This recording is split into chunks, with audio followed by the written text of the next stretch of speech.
말씀 제가 가지고 있는 성경 310쪽 있는 데 있습니다. 에베소 1장 3절부터 6절까지 같이 읽습니다. 찬송하리로다. 하나님 곧 우리 주 예수 그리스도의 아버지께서 그리스도 안에서 하늘에 속한 모든 신령한 복으로 우리에게 복 주시되 곧 창세전에 그리스도 안에서 우리를 택하사 우리로 사랑 안에서 그 앞에 거룩하고 흠이 없게 하시려고 그 기쁘신 뜻대로 우리를 예정하사 예수 그리스도로 말미암아 자기의 아들들이 되게 하셨으니 이는 그의 사랑하시는 자 안에서 우리에게 거저 주시는 바 그의 은혜의 영광을 찬미하게 하려는 것이라. 아멘. 찬송하리로다. 하나님 곧 우리 주 예수 그리스도의 아버지께서 그리스도 안에서 하늘에 속한 모든 신령한 복으로 우리에게 복 주시되, 하나님께서 우리에게 모든 신령한 복으로 복을 주셨다고 이야기합니다. 그런데 하나님의 자녀들이 실상은 하나님의 주시는 모든 신령한 복으로 복을 주신 것을 누리고 살아가지 못하는 경우가 많습니다. 근데 그 가운데 하나는 우리의 믿음 없습니다. 또 하나의 중요한 이유가 있는데 그 가운데 하나는 우리가 온전히 주님의 사랑을 받아들이지 않기 때문에 그렇기도 합니다. 우리가 주님의 사랑을 온전하게 덜 받아들이는 거죠. 주님의 사랑을 내가 온전하게 받아들이지 않습니다. 내가 내 삶에 담장을 쳐놓고 울타리를 쳐놓고 울타리를 넘어오는 것만, 울타리를 넘어오는 하나님의 사랑과 은혜와 복만 받아들이려 하고 내 스스로 울타리를 쳐놓는 경우가 많습니다. 특별히 사람이 양심적인 사람들일수록 양심적인 것은 굉장히 좋고 선한 것입니다. 신앙생활하는 가운데도 선한 양심을 가진 사람은 정말 귀합니다. 그런데 때로는 양심적인 사람이 하나님의 축복을 덜 받는 걸림돌이 되기도 합니다. 왜 그러냐 하면 양심적이기 때문에 자신의 삶과 실수와 자기의 어리석음을 그 사람이 스스로 자기를 자책하고 자기를 원망하고 자기를 짓밟기 때문에 그렇습니다.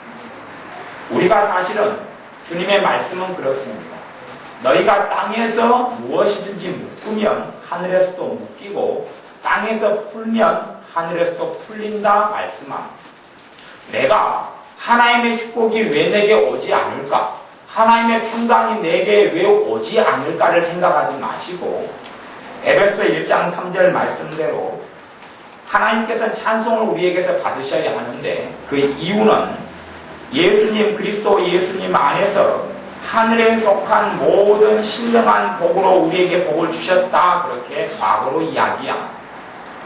여러분은 하나님께 모든 신령한 복으로 복을 받은 사람들입니다.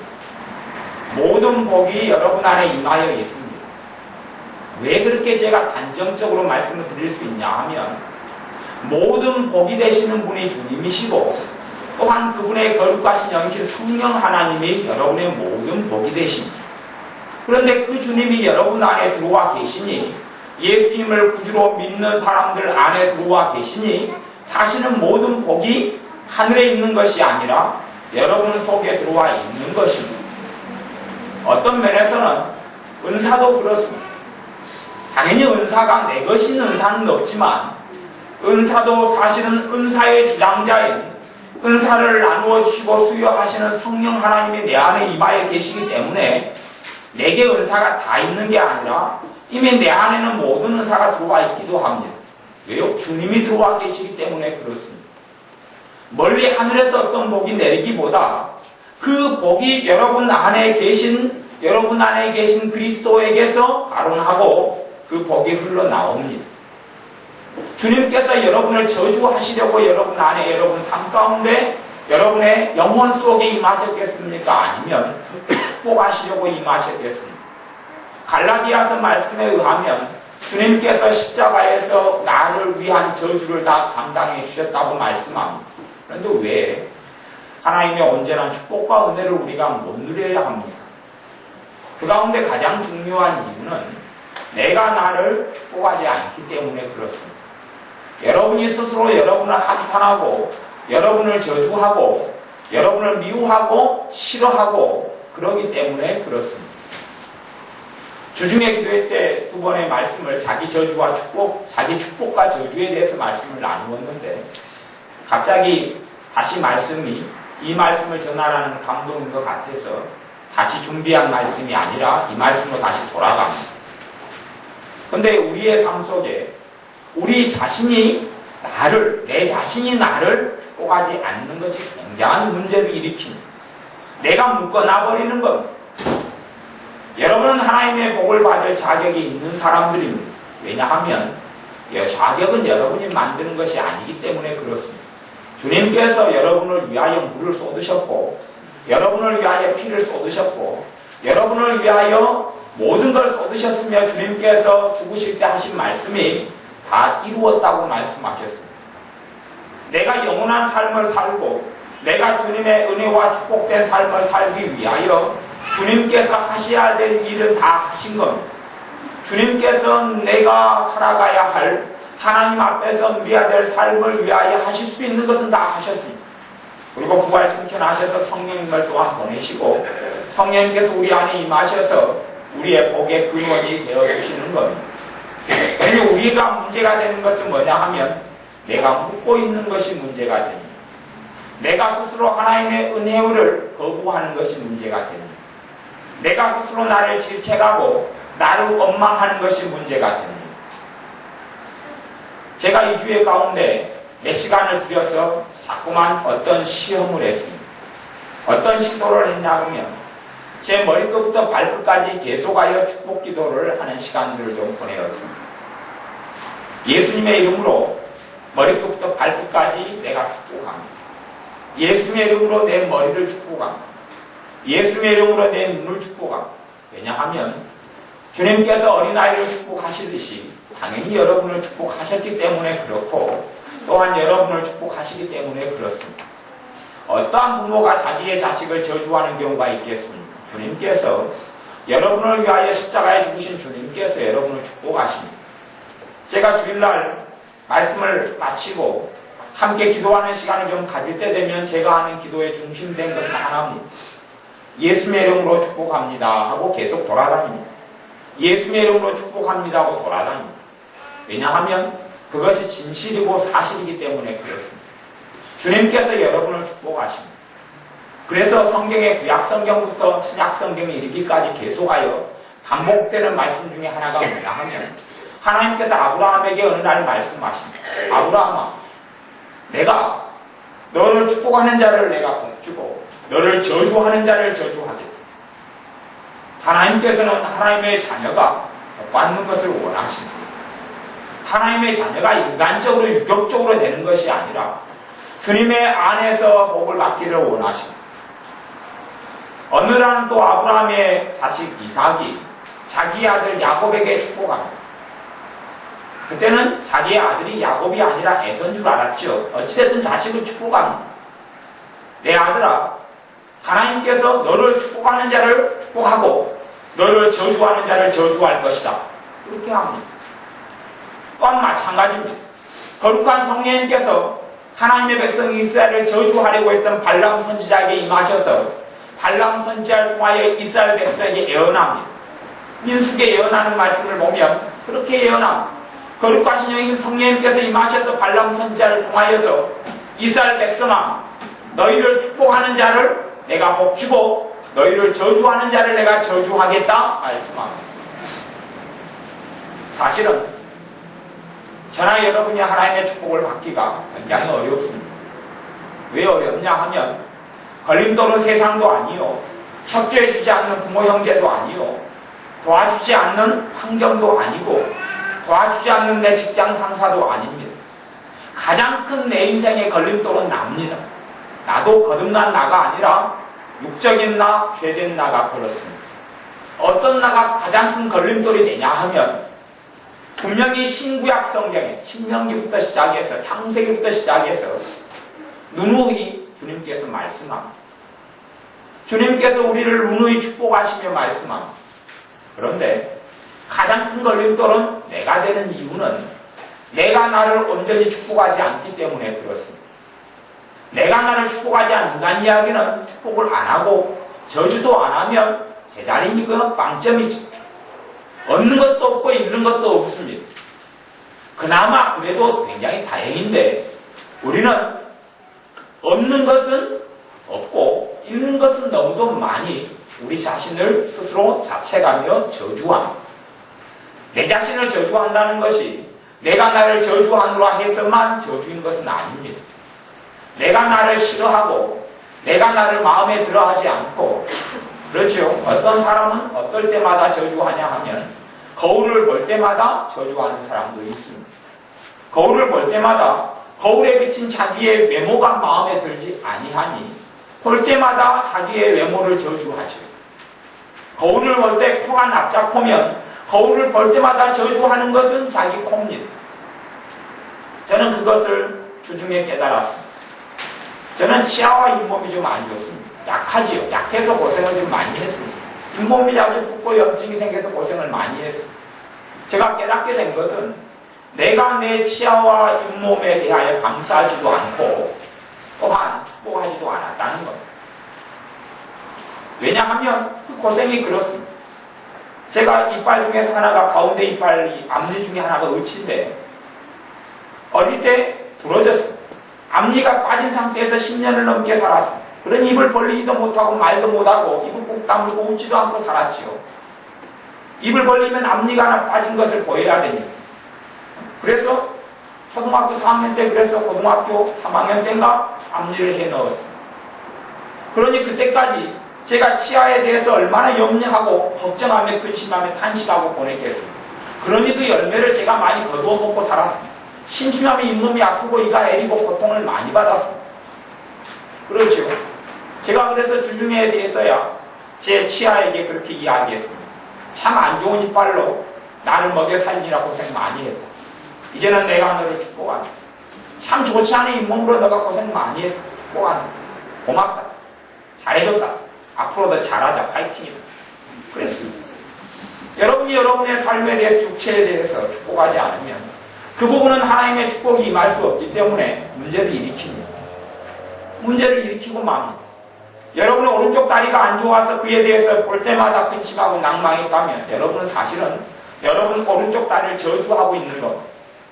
그 부분에는 하나님의 건강으로 예수님의 피로 산 여러분의 건강, 예수님의 피로 산 여러분의 영원한 생명, 예수님의 피로 산 여러분의 주님의 평강, 주님의 사랑을 못 누립니다. 왜 주님의 사람들이, 왜 하나님의 자녀들이 하나님의 사랑을 못 누리고 살아갑니까? 가장 큰 이유 중에 하나는 그렇습니다. 주님이 여러분을 안 사랑하시는 게 아니라 여러분이 주님의 사랑을 안 받아들이기 때문에 그렇습니다. 어떤 여자가 있습니다. 한 남자가 그 여자를 너무나 사랑합니다. 당연히 감사하게도 그 여자도 그 남자를 사랑합니다. 그런데 끔찍하게 그 여자도 그 남자보다 더 그 여자를 사랑합니다. 그런데 이 여자는 이 남자의 사랑을 안 받아들입니다. 서로 사랑하는 사이임에도 불구하고 이 여자는 그렇게 생각합니다. 나는 저 남자를 끔찍하게 사랑하지만 저 남자에게서 사랑받을 가치와 자격이 없어라고 생각합니다. 그러니 사실은 자기가 그 남자를 사랑하는 열렬한 사랑이 자기 마음에는 올려오지만 상대방 남자가 멋있고 잘생기고 유능한 그 남자가 자기가 보기에 자기하고 비교할 수 없는 그 남자가 자기를 사랑한다는 것은 안 느껴집니다. 분명히 그 남자는 많이 사랑하는데 이 여자는 전혀 느끼지를 못합니다. 사실은 그런 일은 간혹 일어납니다. 그리고 믿음 생활에 있어서 영적인 생활에 있어서 그건 우리 자신에게 현실인 일이 됩니다. 왜냐하면 여러분이 주님의 사랑을 안 받아들이기 때문에 그렇습니다. 나 스스로 여러분 스스로 주님이 나를 얼만큼 사랑할 것이다 하고 스스로 생각하고 재단하는 가운데서 안 받아들이기 때문에 그렇습니다. 여러분이 생각하기를 주님이 나를 사랑하는데 정말 나를 보니 부족하고 연약하고 흠이 없고 어리석다.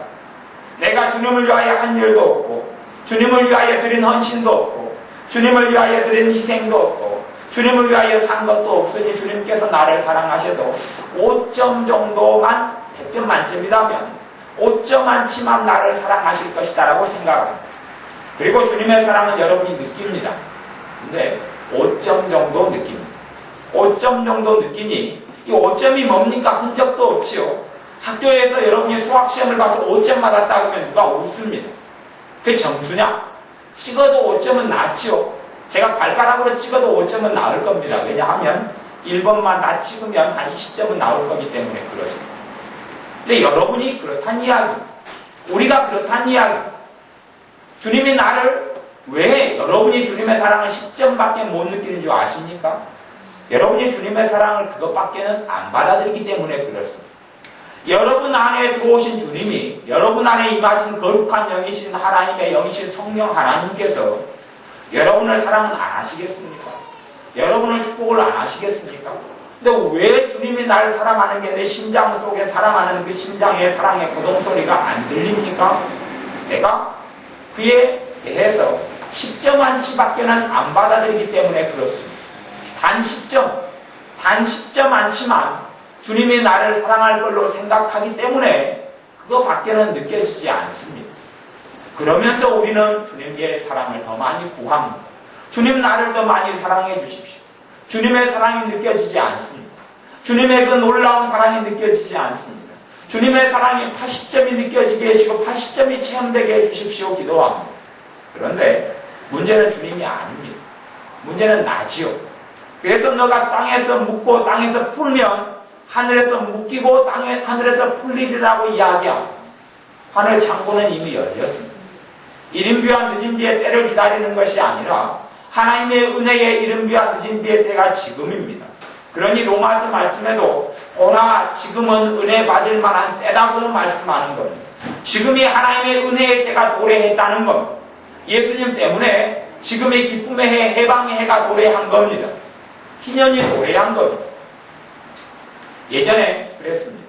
과거의 이스라엘 백성에게는 50년마다 한 번씩 희년이 돌아왔습니다. 희년은 기쁨의 해라는 뜻입니다. 해방의 해라는 뜻입니다. 희년이 50년 만에 한 번 돌아왔는데 희년에는 그런 일이 생깁니다. 사람들이 빚쟁이가 되었습니다.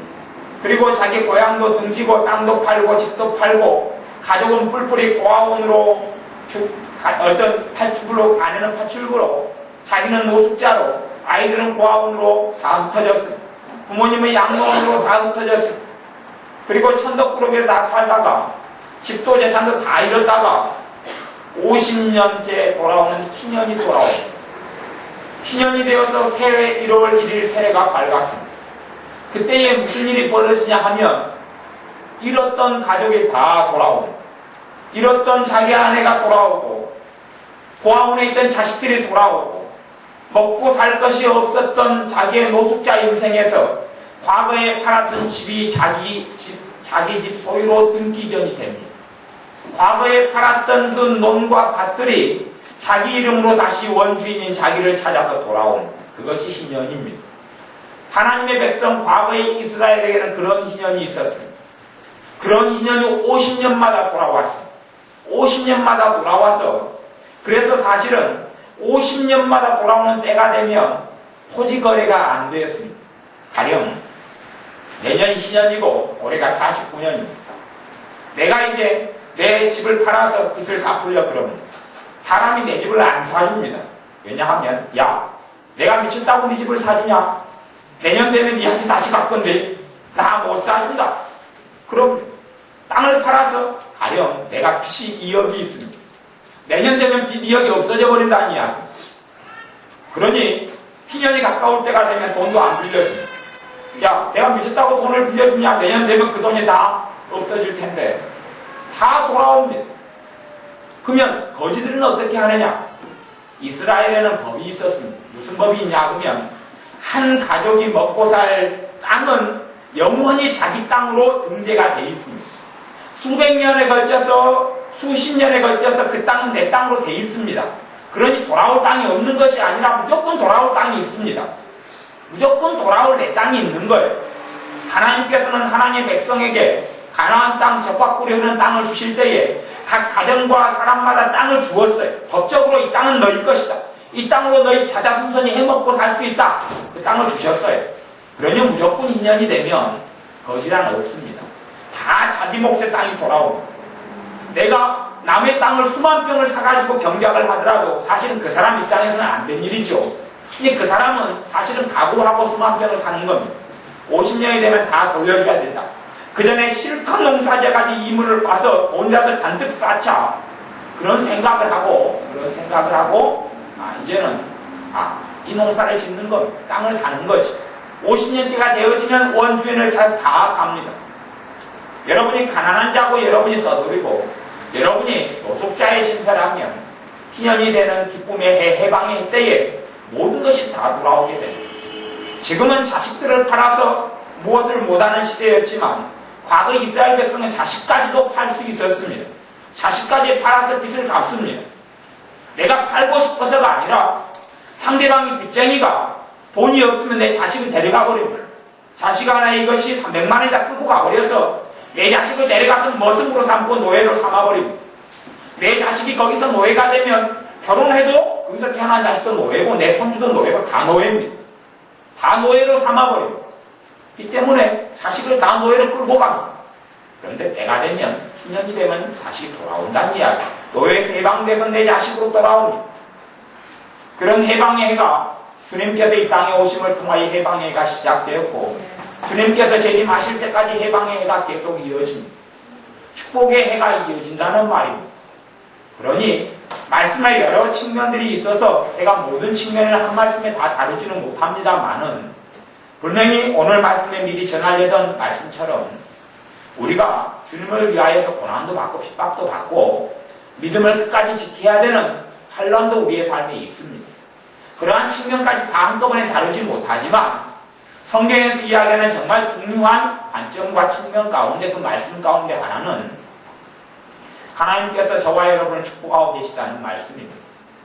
주님께서 저와 여러분에게 복 주고 계시다는 말씀입니다. 주님께서 여러분을 사랑하고 계시다는 말씀입니다. 그러니 주님의 사랑을 여러분이 체험하시려면 받아들이시면 됩니다. 여러분이 스스로 주님의 사랑에 대해서 점수를 매기지 말고 재단하지 마시고 받아들이시면 됩니다. 왜냐하면 저나 여러분은 다 죄인이고 부족하고 어리석은 사람들이기 때문에 저나 여러분이 어떻게 해서 주님의 사랑을 만들어낼 수는 없기 때문에 그렇습니다. 그냥 온전히 사랑은 여러분을 사랑하시는 그분으로부터 주님의 사랑이 오지 내가 주님께서 나를 사랑하실 수 있도록 어떻게 만들 수 없습니다. 저와 여러분이 부족한 자이고 죄인들입니다. 주님께서 죄인인 여러분을 구원하시고 오셨고 주님께서 병든 자에게는 의원이 필요하고 병이 없는 자에게는 의원이 필요 없고 내가 의인을 부르러 온 것이 아니라 죄인을 부르러 오셨다는 말씀처럼 우리가 죄인으로 있기 때문에 주님이 필요하고 내게 저주가 가득하기 때문에 주님의 축복이 필요합니다. 근데 여러분은 주님의 축복을 받아들이셔야 합니다. 주님의 축복을 받아들이셔서 누리셔야 합니다. 말씀에 그렇지 않습니까? 아버지 하나님께서 그리스도 안에서 하늘에 속한 모든 신령한 복으로 우리에게 복을 주셨다라고 말씀하는 겁니다. 또한 창세전에 4절에 보면 그리스도 안에서 우리를 택하사 우리로 사랑 안에서 그 앞에 거룩하고 흠이 없게 하시려고 그 기쁘신 뜻대로 우리를 예정하사 예수 그리스도로 말미암아 자기의 아들들이 되게 하셨으니 말씀하는 것. 우리가 하나님의 자녀가 하나님의 아들이 하나님의 딸이 되게 하신 것. 왜요? 기쁘신 뜻대로 그렇습니다. 무엇을 기뻐하십니까? 우리를 구원하시기를 기뻐하십니다. 무엇을 기뻐하십니까? 우리를 사랑하시기를 기뻐하십니다. 무엇을 기뻐하십니까? 우리의 존재 자체를 기뻐하시는 겁니다. 우리의 삶 가운데 지금까지 내가 나에 대해서 묶어놓았던 저주들을 풀어야 합니다. 어떤 사람은 아마 그랬을 수 있습니다. 어린 시절에 어쩌다가 공부를 못했습니다. 그랬더니 학교 아이들이 나를 왕따를 시켰습니다. 어쩌다가 내가 10점을 받았습니다. 그랬더니 아이들이 공부 못한다고 놀려댔습니다. 미련하다고 바보다고 멍청이라고 놀려댔습니다. 그 놀림과 그 저주를, 그 저주 중에 하나입니다만은 그 놀림과 저주를 내가 다 수용하고 받아들이면 그때부터 내 지혜는 움직이지 않습니다. 왜냐하면 저주한 아이들이 문제가 아니라 저주를 받아들인 내가 문제이기 때문에 내 지능이 움직이지를 않습니다. 내 지혜가 움직이지를 않습니다. 저주를 받아들였기 때문에 그렇습니다. 저주를 주님이 안 풀어주는 것이 아니라 내가 묶었기 때문에 내가 풀어야 합니다. 그러니 여러분이 어린 시절에 누가 내게 상처를 주는 것을 받아들이고 내가 나를 모함하는 걸 받아들이고 내가 나를 못생겼다고 욕하고 나를 싫어하고 나를 한국 코너에 몰고 억압했던 것을 받아들인 것들에 대하여 그런 저주를 내가 풀어야 합니다. 그 저주를 풀고 축복으로 바꾸어야 합니다. 왜냐하면 주님의 사람들은 주님께 축복하시기 때문에 내가 나를 축복해서 축복이 오는 것이 아니라 내가 나를 축복하는 이유는 그렇습니다. 저주를 푸는 방법이기 때문에 그렇고 또한 주님이 나를 축복하시는 근거 때문에 그렇습니다. 주님이 나를 축복하시는 근거 때문에 축복을 받아들이는 것이 내가 나를 축복하는 겁니다. 여러분이 여러분의 자식을 온전히 축복하십시오. 부족한 점과 모난 부분을 보면 온전히 축복하기가 어려워질 수도 있습니다만은 주님은 여러분의 자녀를 그럼에도 불구하고 축복하시는 거예요. 그러니 여러분이 여러분의 자녀에 대해서 온전히 축복하셔야 합니다. 그럴 때 주님의 축복이 여러분에게 임하고 나타나게 됩니다. 여러분이 여러분의 신체에 대해서 불만을 가지고 있으면 그 부분은 계속하여 여러분 삶 속에 트러블이 일어납니다. 사실은 그래서 어떨 때는 병을 고치는 은사가 있기도 하고 어떨 때는 성령님께서 역사하시고 어떨 때는 믿음이 있기도 한데 분명히 어떤 부분을 기도하면 예를 들어 여러분의 코가 안 좋아요. 충농증이 있고 코가 막혀 있어요. 그래서 치유 기도를 해요. 치유가 안 돼요. 분명히 이상하다 고침을 받을 수 있는 믿음이 있는데 두 번째는 그래서 사열요법을 써요. 사열을 많이 해서 코가 좋아지죠. 그 안에 뭉쳐있는 모세혈관에 피가 유통되는 걸 가로막고 있는 어혈을 뺀다는 이야기. 어혈을 좀 빼내면 코가 풀립니다. 어혈을 빼도 코가 그대로예요. 이게 저한테는 무슨 일이냐? 그럴 때에 저주가 걸려있는 일이 있을 때는 또한 그런 일이 벌어집니다. 누가 저주하냐 그러면 자기가 자기의 코에 대해서 저주를 자꾸 거는 것, 자기가 자기의 코에 대해서 원망하고 한탄하고 불만족스럽게 여기고 모르지요. 코는 어떠하니 겉모양의 코는 좋게 여기지만 콧속을 싫어하는지 모르지요. 그래서 아주 싫어하고 그러면 그렇게 될 수 있어요. 점점 그 부분이 불협화음을 느끼는 겁니다. 또한 우리가 오실의 행복감에 대해서도 저주를 걸 수 있습니다. 나 같은 것이 언제 행복할 리가 있겠어? 그러면 저주가 걸리기 시작합니다. 쉽게 그것을 30년을 해왔으면 쉽게 그 저주가 풀리겠습니까? 그러지는 않을 겁니다. 쉽게 풀리지 않을 겁니다. 내가 한번 아이고 나 같은 것이 언제 행복한 날을 보겠어? 또한 부부간의 관계에 있어서 저주를 거는 사람이 있습니다. 언제 우리 부부가 마음 맞춰 살 수 있겠어? 이렇게 살다가 포기하고 살다가 가는 거지. 이 정도 살아도 뭐 어쩌겠어. 그리고 내가 내 자신에게 저주를 걸 수 있습니다. 주님이 우리의 부부 생활에 대해서 그렇게 말씀하시면 괜찮습니다. 주님께서 야, 너 부부는 벌장 다 봤다. 너 부부에 있어서 무슨 행복할 것을 누릴 게 있겠느냐? 별로 기대하지 말아라. 그렇게 말씀하셨으면 나도 내게 그렇게 이야기하면 정답입니다.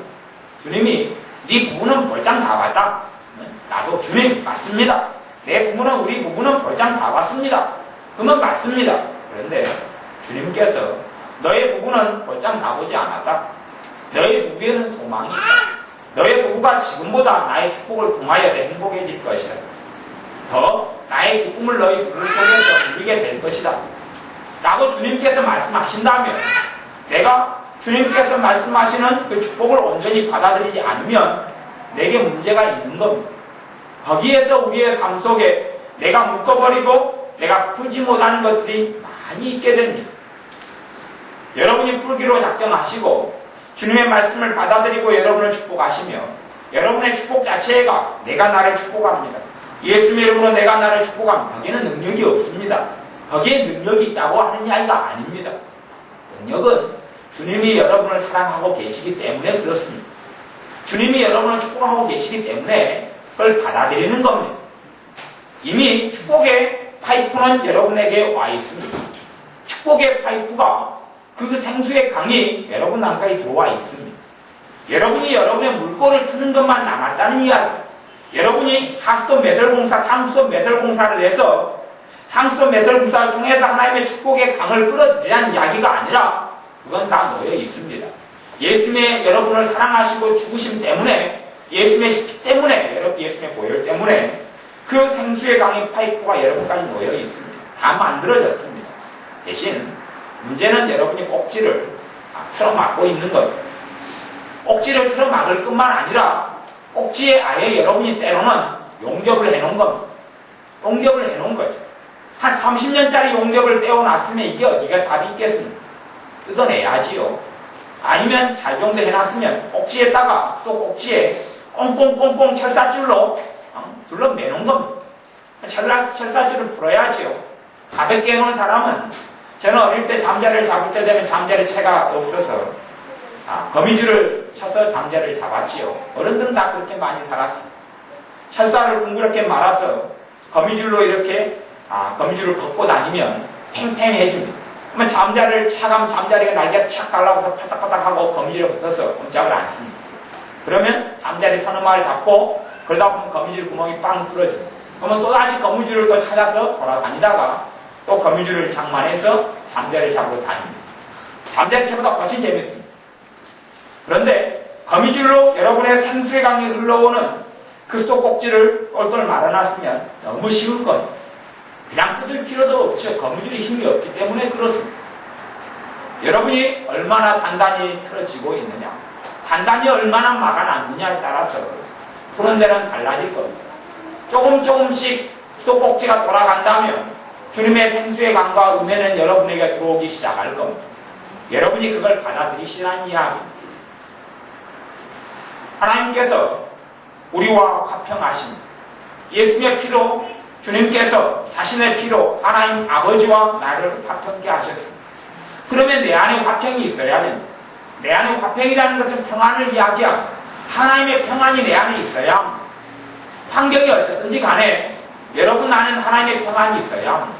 그런데 하나님의 평안이 여러분 안에 없으면, 하나님의 평안이 내 안에 없으면 내가 하나님의 평강을 거절하고 있다는 이야기, 내가 거부하고 있다는 이야기. 받아들여야 합니다.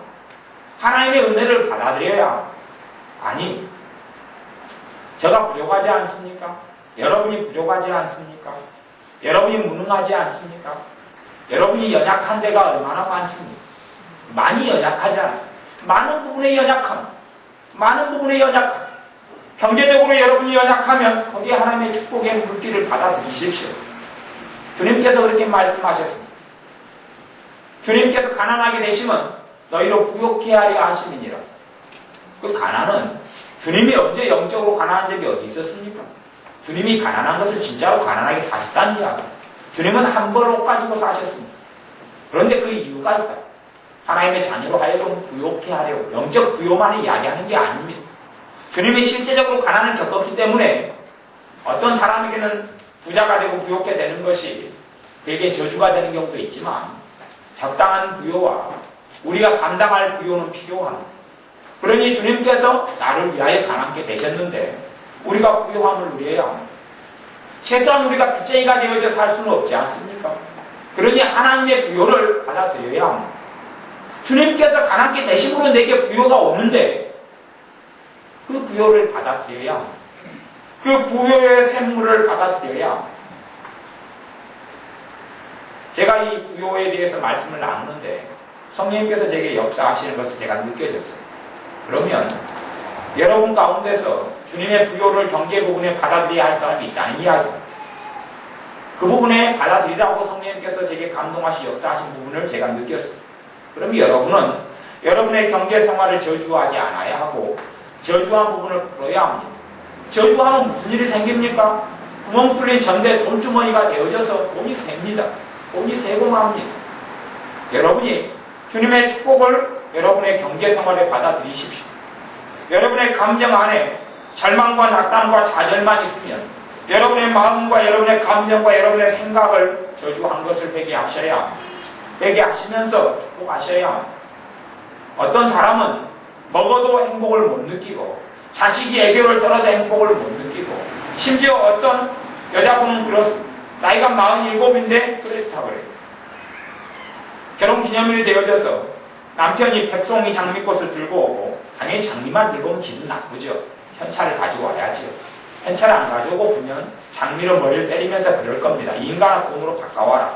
못 먹는 장미를 가지고 와야 됩니다. 그런데 이 남편이 지혜가 있어서 장미꽃 다발을 백송이를 가져오는 가운데 거기에 당연히 장미꽃 사이에 현찰 봉투를 3개를 숨겨서 가져왔죠. 그리고 이 여자가 현찰 봉투를 보았죠. 현찰이 꽤 두둑하게 있었습니다. 그런데 문제는 이 47살 된 이 여자분의 문제는 뭐냐 하면 행복이 안 느껴진다는 겁니다. 자식이 대학생이 되었는데 대학교에서 전액 장학금을 받았습니다. 학비가 420만 원이 되는데 420만 원을 다 면제를 받은 겁니다. 그런데 이 47살 된 여자분의 마음에 전혀 기쁨이 없는 겁니다. 그렇게 살아온 지가 오래됐습니다. 무슨 문제입니까? 자기의 행복, 정상적으로 느껴져야 될 행복도 안 느껴지는 것은 저주를 많이 했기 때문에 그렇습니다.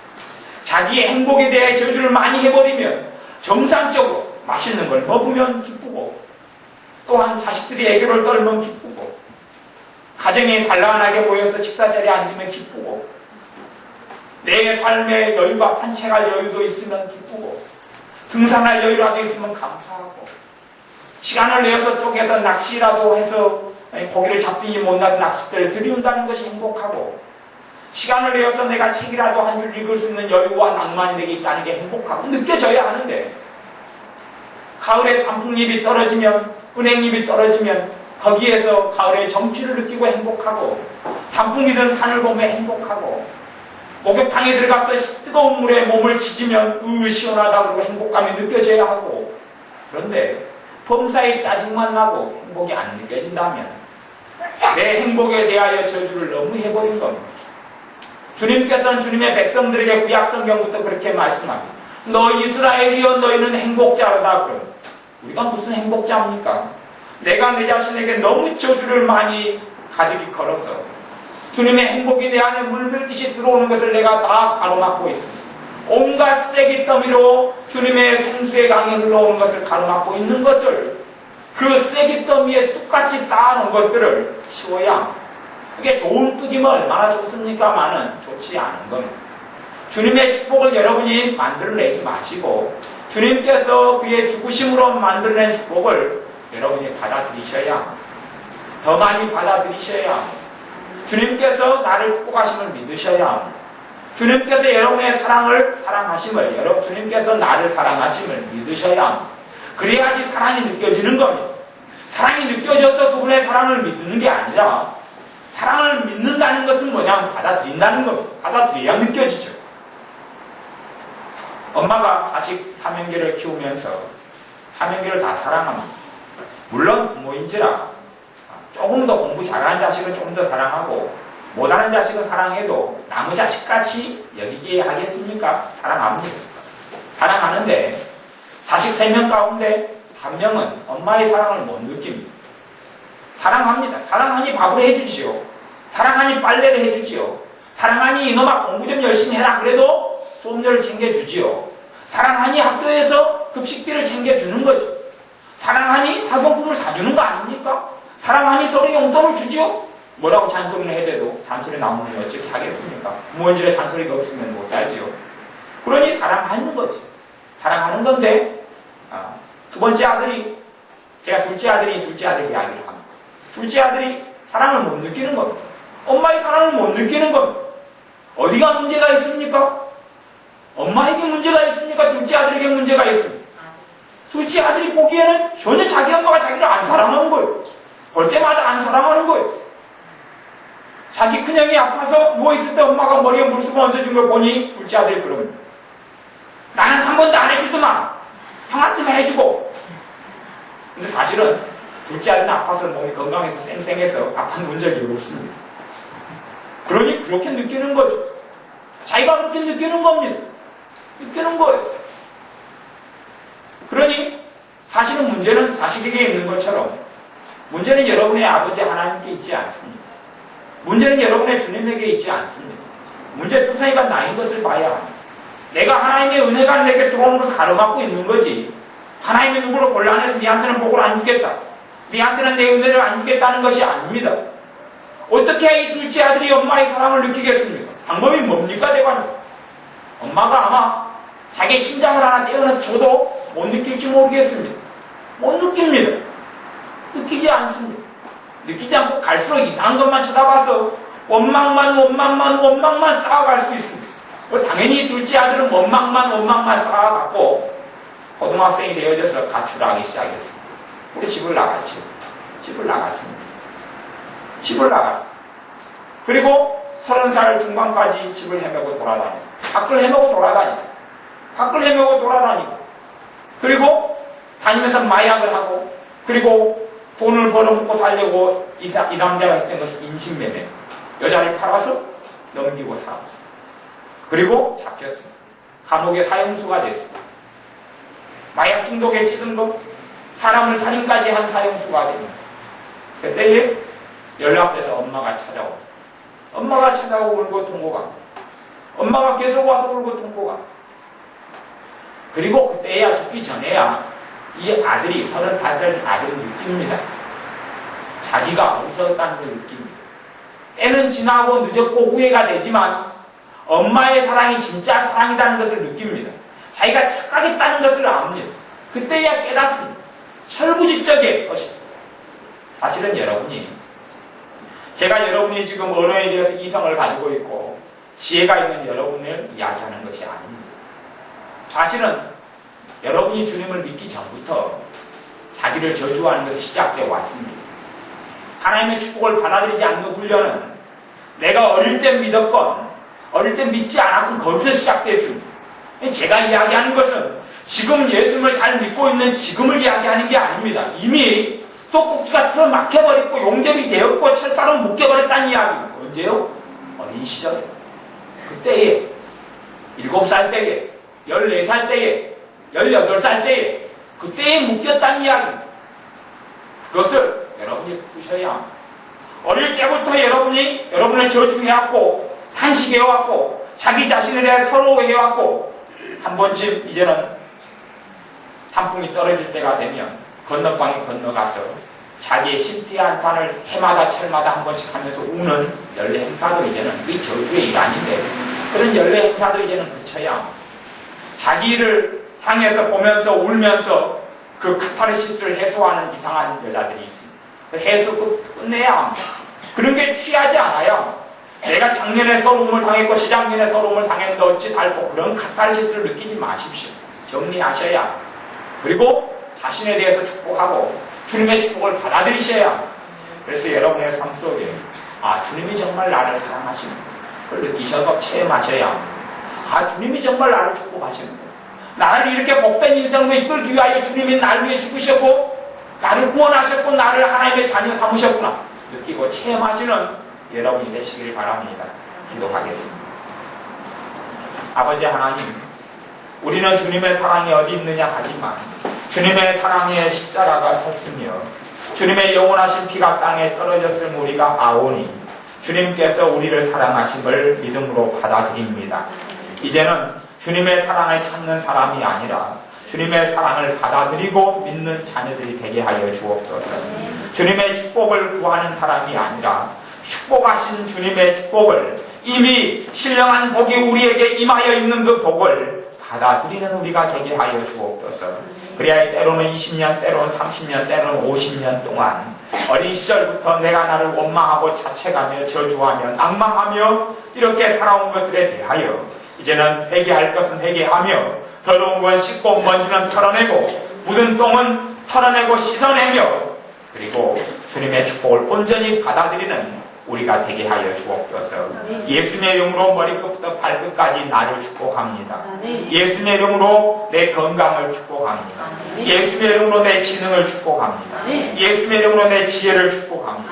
예수님의 이름으로 내 경제생활을 축복합니다. 예수님의 이름으로 내 부부생활을 축복합니다. 예수님의 이름으로 내 자식들을 온전히 축복합니다. 예수님의 이름으로 내 삶을 축복합니다. 예수님의 이름으로 내 감정을 축복합니다. 예수님의 이름으로 내 생각을 축복합니다. 예수님의 이름으로 내 행복을 축복합니다. 주님의 축복을 온전히 받아들여 누리는 자녀들이 되게 하여 주옵소서. 예수님의 이름으로 기도하옵나이다. 아멘. Sequence of how the Spirit has